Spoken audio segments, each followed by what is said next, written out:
இப்போ வந்து நீங்க BMW 6 சீரிஸ், பட் நான் முன்னால ஆரம்பிக்கிறது வந்து இனோவா காரை வித்து உங்களுடைய எம்ப்ளாயி சேலரிஸ் கமிட் பண்ண இதை சொல்லுவாங்க. So selling Innova car to BMW 6 series, அந்த ஸ்டோரி சொல்லுங்க. அது வந்து என்ன ஆச்சுங்கன்னா, இந்த ப்ராடக்ட் ஜேர்னி ஆரம்பிக்கும் பொழுது இந்த ப்ராடக்ட் ஜேர்னி ஒரு கிட்டத்தட்ட 4வது வெர்ஷன் இந்த கிஸ்ப்ளோ அப்படிங்கிற இந்த ப்ராடக்ட் வந்து 4th iteration of the same idea. Okay okay okay.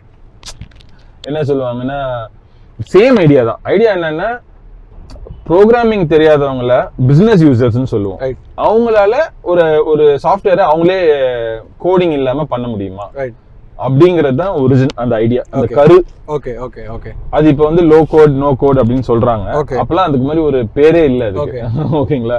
இந்த கருவை வச்சுக்கிட்டு தான் இந்த கம்பெனி ஆரம்பிச்சோம். ஓகே. அப்ப என்ன ஆயிடுச்சுன்னா, அந்த 8 இயர்ஸ் 9 இயர்ஸ் ஆகும் பொழுது குளோபலா ஒரு கிரைசிஸ் வந்துச்சு. ஓகே. அந்த கிரைசிஸ் அப்போ எங்களால அந்த கிரைசிஸ் டீல் பண்ண முடியல. Okay okay okay. ரொம்ப கஸ்டமர்ஸ் எல்லாம் போய் நிறைய பேரால பே பண்ண முடியல. இப்ப கொரோனா மாதிரியான ஒரு பிரச்சனை அந்த டைம்ல வந்துச்சுன்னு வச்சுக்கோங்களேன். ஒரு குளோபல் எக்கனாமிக் கிரைசிஸ், டிப்ரெஷன் மாதிரி வந்துச்சு. ஸோ அப்போ வந்து கஸ்டமர்ஸ் இல்ல, நியூ கஸ்டமர்ஸ் இல்ல, எக்ஸிஸ்டிங் கஸ்டமர்ஸ் எல்லாம் கேன்சல் பண்ணிட்டாங்க. எம்ப்ளாய்க்கு சம்பளம் கொடுக்க முடியல.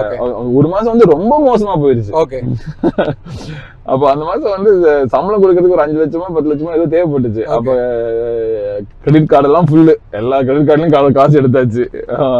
என் வைஃபோட நகைலாம் கூட பேங்க்ல வச்சு அதெல்லாம் முடிஞ்சிருச்சு. எல்லாமே முடிஞ்சிருச்சு. எல்லா எக்ஸஸ் ஆயிடுச்சு. கடைசியில கார் மாத்திரம் தான் இருந்துச்சு. சரி, காரையும் வித்தாச்சு. காரையும் வித்துனா அது ஒரு 5 lakhs என்னமோ கிடைச்சிச்சு. அப்புறம் அந்த மாசம் சம்பளம் கொடுத்தோம். லக்கிலி அந்த மாசம் கொடுத்ததுக்கு அப்புறம் அடுத்த மாசத்துல இருந்து we started doing well.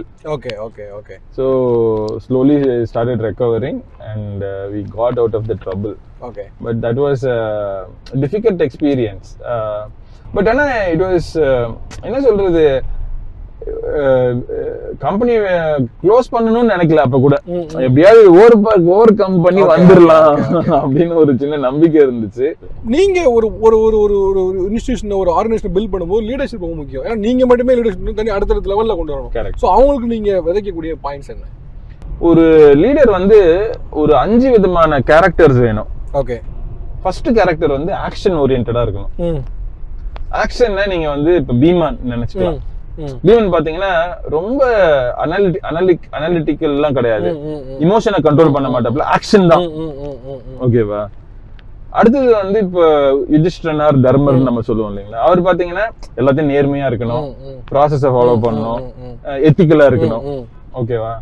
அப்புறம் இந்த சகாதேவன் அப்படிங்கிறவர் பாத்தீங்கன்னா அவர் வந்து எல்லாத்தையும் அனலைஸ் பண்ணுவாரு. என்ன நடக்குது, ஃபியூச்சர் எப்படி வரப்போகுது அப்படிங்கறது அனலைஸ் பண்ணுவாரு. அப்புறம் இந்த நகுலன்ற பாத்தீங்கன்னா he'll take care of people பாத்துக்குவாரு.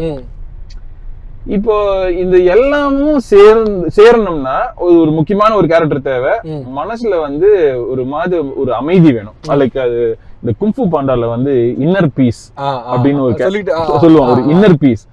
இது எதையுமே நீங்க பண்ணோம்னா ஒரு மனசுல ஒரு இன்னர் பீஸ் வேணும். அந்த இன்னர் பீஸ் இருந்துச்சுன்னா மட்டும்தான் நீங்க என்ன பண்ண முடியும்னா, எப்ப வந்து ஆக்ஷனை யூஸ் பண்ணணும், எப்ப வந்து அனலைஸ் இது எல்லாத்தையும் கம்பைன் பண்ணணும். அந்த அனாலிசிஸ் பீப்புள எடுத்துட்டு போகணும், ஆக்ஷன் ஓரியன்டா இருக்கணும், அதே சமயத்துல எத்திக்கலா இருக்கணும்.